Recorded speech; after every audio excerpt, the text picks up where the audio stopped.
Now you have in chapter 26 here the first fruits.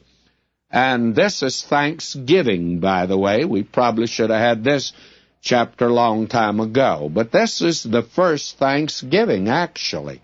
People ask about where did Thanksgiving come from. Well, it came from the Bible, but whereabouts in the Bible? Let me read some of this here.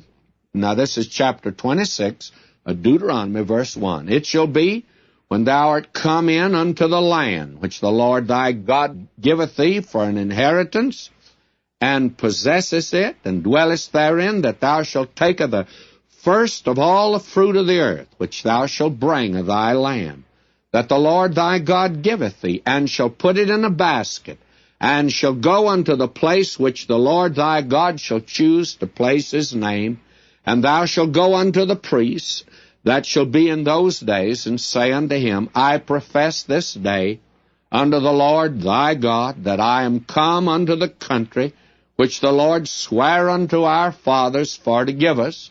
And the priest shall take the basket out of thine hand, set it down before the altar of the Lord thy God. And thou shalt speak and say before the Lord thy God, a Syrian ready to perish was my father. He went down into Egypt, and sojourned there with a few, and became there a nation great, mighty, and populous.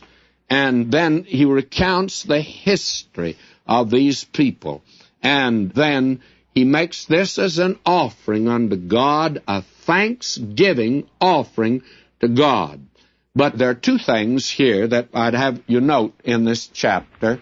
One is his confession is, a Syrian ready to perish was my father. What was Abraham?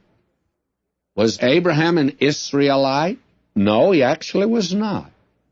What about Isaac? Well, he was not either. What about Jacob? Actually, he was not. What were they? The crowd that went down into Egypt, they were Assyrian. Wedded to perish was my father. That's what Abraham was. He came from the other side of the river, a Hebrew, which means he came from the other side. And he was Assyrian as to nationality. That is the thing. You see, you could no more say that Abraham, he's no more an Israelite than he could be called an Ishmaelite, because after all, he was the father of Ishmael also. But these are nations that came from him. Makes this extremely interesting.